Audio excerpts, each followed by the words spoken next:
Hello, everyone, and welcome to another episode of Sean's Stuff. I'm Sean. How are you doing? Uh, so tonight I have a Way Out Wednesday for you, and Way Out Wednesday is when I talk about something I collect or am interested in that doesn't necessarily have to do with sports or trading cards. Although most of the time there is going to be a trading card collection. Who are we kidding? But um, tonight I wanted to talk about the DC Comics character Katana, and Katana was has been around since 1983, and her origin story is basically that she fights with a sword called the Soul Taker, that is said to capture the souls of anyone who it slays, and it is inhabited by the soul of her deceased husband, and she fights crime and what have you, and seeking the advice or spiritual guidance or whatnot from the spirit of her deceased husband in the sword.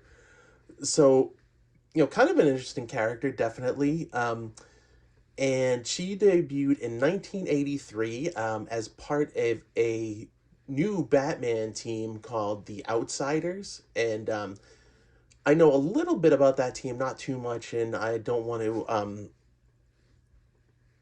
get way off track with misinformation about it here. But she kind of kicked around the DC universe for a while.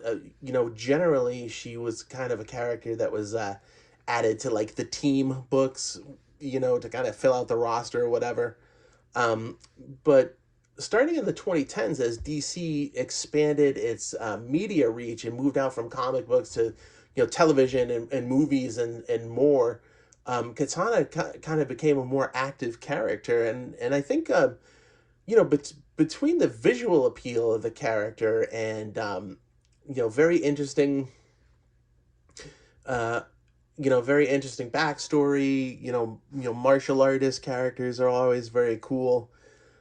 She definitely became more popular, and that kind of culminated in her big screen appearance in the 2016 film Suicide Squad. And her role in that, while not huge, was pretty memorable and pretty fun. And I think the actress who portrayed her did a really good job. And I know beforehand she was portrayed in the live action Arrow television show, but to be honest, I never got into Arrow or the Flash or any of the DC television shows too much. Just not my cup of tea. But and she had been starting to appear in all the different animated cartoons, and where that kind of brings us is that although I was kind of aware of the character, she's never really like on my you know must have list or character that I was always looking for.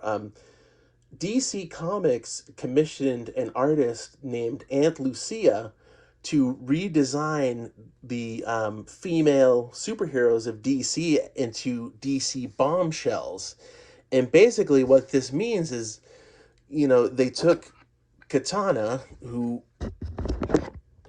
this is her look in a modern day comic book, and redesigned that to look more like the kind of 1940s pinup cheesecake type photos. And that was just really, really cool to me. I really like the idea of mixing those two kind of ideas, and the superheroes and the old pinup photos and that. And the Katana character was very striking.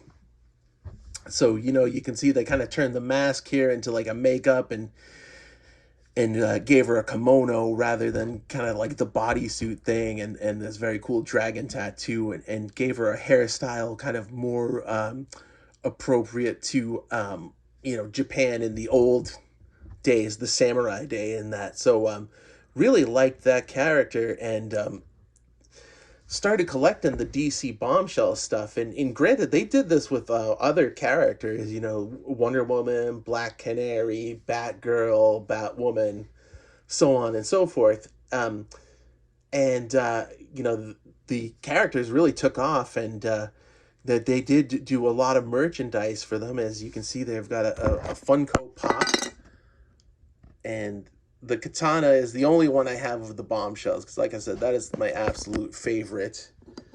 And they did do a couple of trading card series, and this one here is a promo card from the first series of DC Bombshells trading cards put out by Cryptozoic.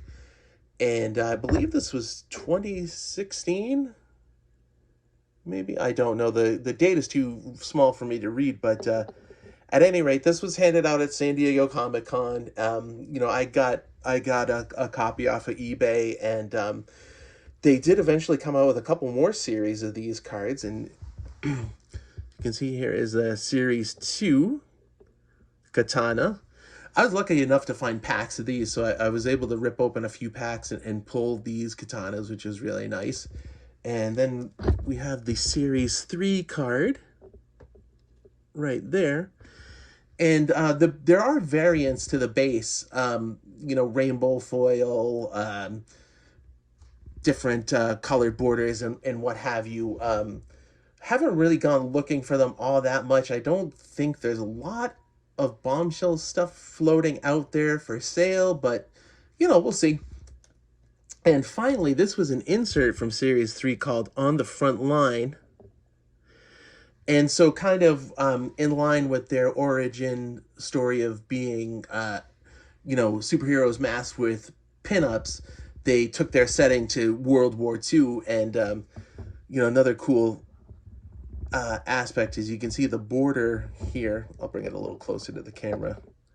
The border here, looks like the fuselage of a bomber, and, kind of the signage, like, and the font and design of like how the side of a bomber would look during World War II. And it's stuff like that just really gets my imagination firing. I don't know. I just really, really like the whole design and aesthetic of the whole thing. And, definitely there's some Katana stuff out there that I haven't been able to collect just because of, scarcity or expense. But one of my favorite items I will leave you off with is my Katana bottle opener, which I got off of Amazon, and this was not very much at all, but not opening so many beers with it nowadays, but I do enjoy a Coca-Cola in a glass bottle every now and again, so it's worth keeping for that reason, if nothing else. So I hope you enjoyed my little talk about Katana, and thank you for the great reception to the previous Way Out Wednesday, and I hope you guys enjoyed this one as much. And thank you so much, everybody, for tuning in. I hope you have a great night. Have a nice night. Stay safe. Be cool. Live long and prosper. May the force be with you, and keep it crispy. Thank you very much. Bye-bye.